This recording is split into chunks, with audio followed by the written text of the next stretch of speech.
Certified drug-cleared barangay na ngayon ang San Ramon, Iriga City. Ito matapos ang mabusising assessment at validation ng mga kawani ng Philippine Drug Enforcement Agency Region 5. Ikinatuwa ito ng punong barangay na si Pedro Belleza Jr. Bunga raw ito ng pagsusumikap ng mga drug surrendery sa tulong na rin ng Barangay Anti-Drug Abuse Council at Local Government Unit ng Iriga. 19 po sinda, kaya lang so iba nagtrabaho na po sinda sa Manila.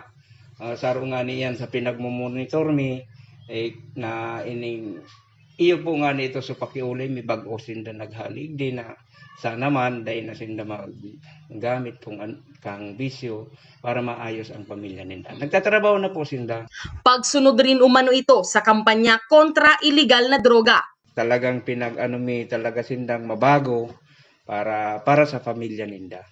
Sa tabang po kang mi o lalong-lalo na sa LGU. Pinorsigi kang barangay na maging sinda sa mga bisyo, mahali sinda sa bisyo. Sa indang backyard, igwa po sindang ginibong gulayan, maski igdi po sa barangay, igwa po sindang mga activity ning araw. Kaya minsan po katabang ni sinda na naglilinig. Talagang dinefend man po talaga ninda yan.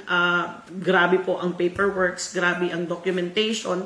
So, pasalamat man ako sa team, lalo-lalo na sa TWG, talagang pinagtrabahuhan man talaga ninda yan. At kami kay Adigdi, bako talaga itong typical na mandato kang DILG. Nag-create man kami ng sadiring, ng sadiring team at sadiring rules. Pinag-adapt mi itong sa BJMP. So, incorporate mi ito pati sa OVP, sa Office of the Vice President, pinag-consolidate ka boss. So, pinagsarok mi. So, iba ang approach. Kasi pinag-akma mi man sa kultura eh. So, ito, tapos grabe ang tedious ang trabaho na duman sinda pastor, igo kaming pastor para sa values formation. Kaulay mi man gabos na pastor digdi sa buong Iriga. So, may kanya-kanya naman sindang area. So, dakulon talaga, nurse, ang city health, ang BIRTS, ang BHW, grabe ang tabang, and even barangay. So, tedious, grabe ang trabaho. So, I would like to congratulate them personally. Patuloy rin sa ngayon ang akbang ng BADAC, PNP, PIDEA, kasama ang iba pang otoridad para maging mas ligtas ang pamayanan. Sa ngayon, 11 barangay na ang drug-cleared sa Iriga. Salamat man at para ang mga barangay council and din itong mga civilian taduman sa kada barangay.